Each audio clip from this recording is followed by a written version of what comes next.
Ahoy Denim Recruits, you're watching Turbojugend TV. I'm Anonymous and I'm here with the band that brings bigger balls to the table than any Christmas tree decoration. It's Christmas from St. Wendel. It's 3 days after Christmas, but the spirit's still alive. How are you guys? Well, I'm pretty fine. Thank you for having us. I'm fine as well. Yeah, thank you so much for having us as well. I'm doing great, thank you. Yeah, we're a little bit tired from the holiday, but it's good. All right, perfect.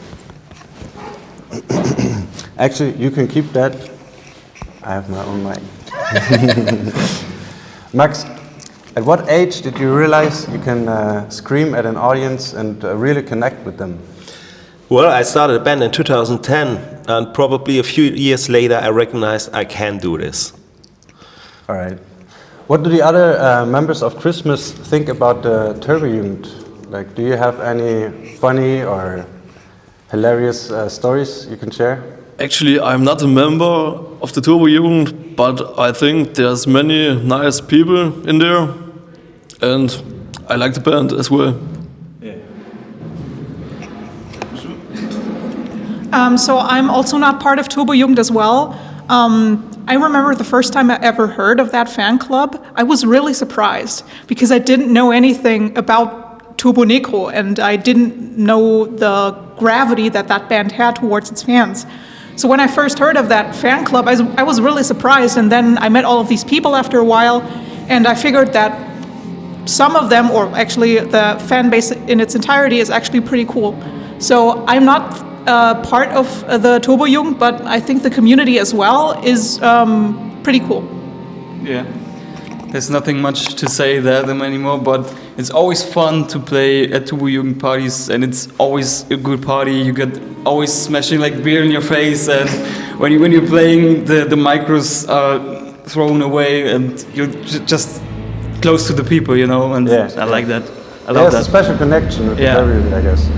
So, Max, I heard you taking over your parents' carpenter business, which is it has been running for over 100 years, which is very impressive. The company is 150 years old next year. Yeah. So your great-great-grandfather, he basically invented the chair. Yeah, probably. Yeah. I should get some money for his invention. Yeah, yeah. You need to get a patent or something. Yeah. He should have gotten this. Yeah, I'm probably too late now. Do you think it's possible to do punk rock shows and be a boss? Yeah, why not? I mean, there's a lot of people that work or run their own company on the other side. They play in a rock and roll band. I'm not the first one. That's true, yeah. Like even Turbo Negro, they have day jobs. Yeah, Captain Poon from Lucifer, he runs his pizza place. Paul Pomparius was running his pizza place. Yeah. And well, I'm not doing pizza, but I deliver the wood for the pizza. You handle the morning wood. So your latest release on Spotify is listed as 4 fun winter vacation hits.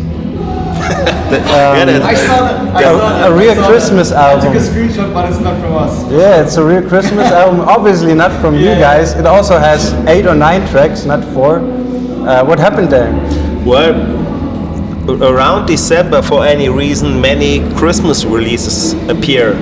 I can't explain it to myself, but I see there will be something out soon on the Spotify account, but I just can handle something that it's not on our page after it's already released. So sometimes this stuff appears on our side, but I would be happy if I would get the money for songs like Run Rudolph Run. That would be perfect, yeah.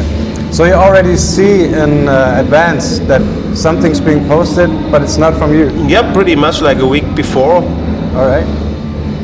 Interesting. Have you ever thought about making a Christmas album? We give Christmas a new definition. Christmas always is seen as something lovely, happy thing, but in the end, Christmas is all about stress, arguing and horrible situations, like the church in its entire. So we pretty much bring the real Christmas records out. That's a nice way to look at it. Yeah.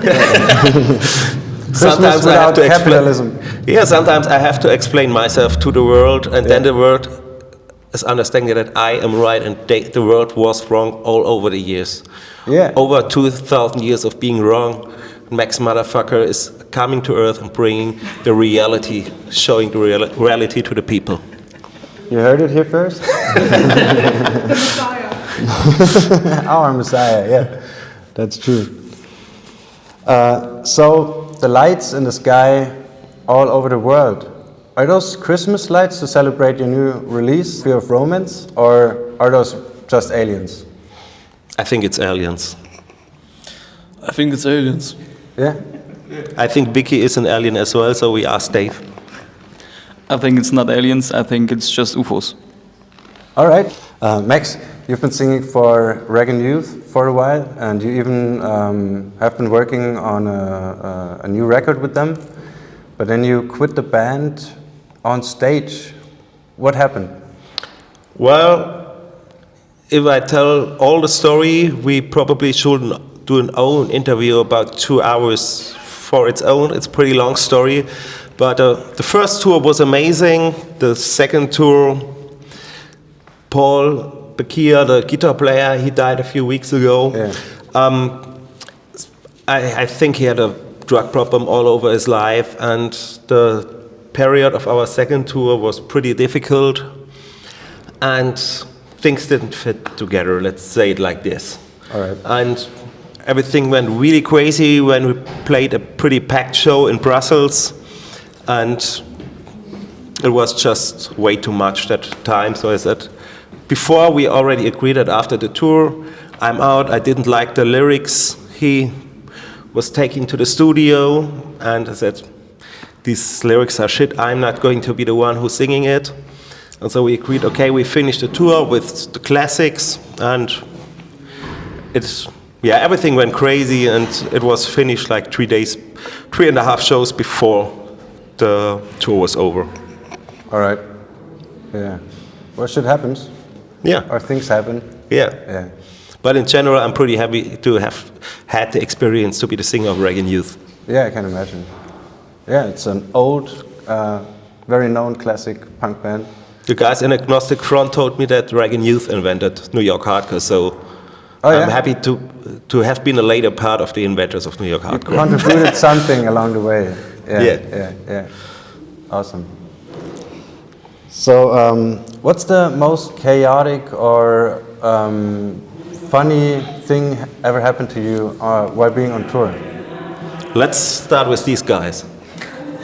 There's not that much chaotic things. I was really surprised that it's really structured, and then you have to go to the venue, then you have line check, then you have sound check, and it's all structured. But maybe some things happen, and I don't know. I pretty much agree with Dave on that one. I've also found that everything has its own rhythm, that everything is well organized most of the time, and everybody just wants to get their job done. Everybody wants to have a good time on the stage, and so if you do that on a relatively frequent basis, you don't really want that much chaos going on, because if you have constantly some crazy shit happening every evening, at some point it's going to be really annoying. And so I think most people just want a good job done and have fun on stage, and that's pretty much it. So I haven't really experienced anything that crazy, to be honest. All right. We're on Turbojugend TV, so let's talk about a Turbojugend party. There was a Turbojugend party in Western France, and we played there with the Welsh hardcore band Pizza Tramp. Everything was pretty chaotic. Let's talk about the totally opposite what these guys told you. Everything was pretty chaotic, and the driver of Pizza Tramp came to us before the show and said, hey, here's rum coke. And our drummer at that time said, no thanks, I'm not drinking before the show. And the driver just said, this was not a question. after the first of, I think, 6 band was over, Pizza Tramp and Christmas emptied all the alcohol backstage. There have been like, I think, 10 paying people that night. And I don't remember that much of our show, but I just remember that after our set, we've been the last band. The 2 local bands had a knuckle fight on stage. So this is pretty crazy story that happened on tour. All right. Yeah. How do you guys work together when you come up with new stuff? Like, do you have a process? Are you the boss again, or is everybody contributing something? How do you guys start working on a record? It's always different. Sometimes Dave or Ratte, they come up with a riff, and we start like pretty traditional. Here's a riff. Then Vicious Vicky is giving us a beat, and in the end, I try to do some lyrics over it. But sometimes a song starts to be written with an idea for a cover artwork. It's pretty mixed up in Christmas. There's not a really traditional way to write songs. Yeah. More like the feeling for it.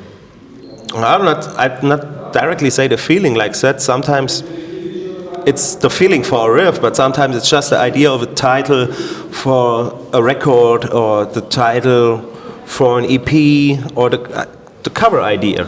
Yeah. So it's very mixed. But mostly, to be fair, it's their riffs. I finished the lyrics, and then we got a song like totally finished like 5 years after the record is out. All right, perfect. Your shows are very loud and wild. How do you keep the energy up? Do you have any pre-show rituals? Let's give it to the speed machine, Vicious Vicky. Well, I don't really have any rituals, and I haven't really seen anything that my bandmates do on a regular basis before the show.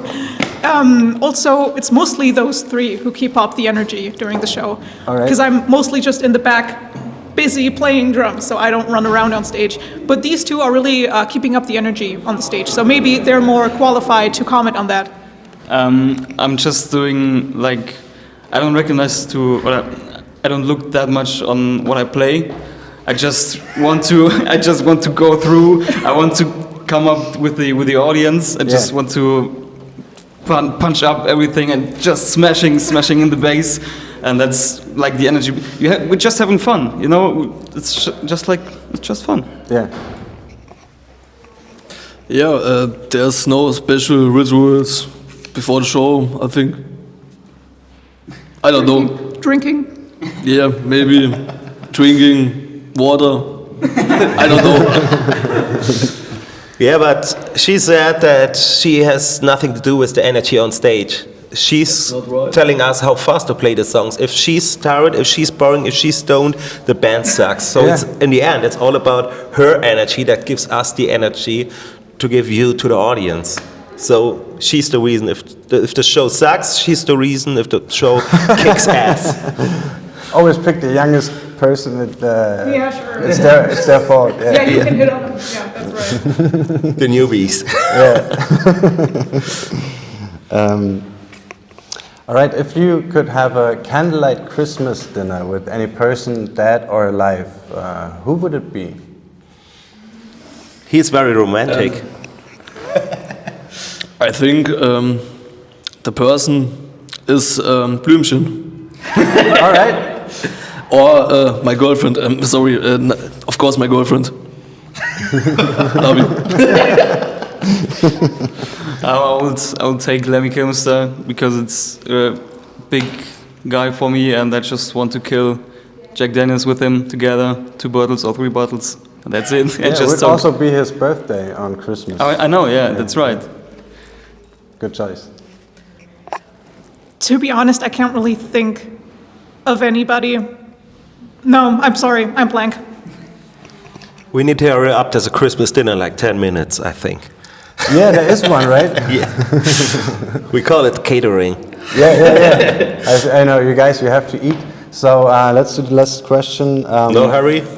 What's next for you guys? Do you have any another new record, Christmas music, or do you have a new tour or other surprises we have to look out for? We just recorded one song, but we got no idea how and when to release it. But for the next time, we mostly go and tour a lot. January and February are pretty quiet, but from March on we got a few busy months, and I hope to see some denim jeans in the audience. All right. Thank you very much for your time. That was very nice of you, and I hope to see you guys very, very soon, and rock on. Thank you. Thank you very much for watching. Thanks for having us. Rock against ass. Hell yeah.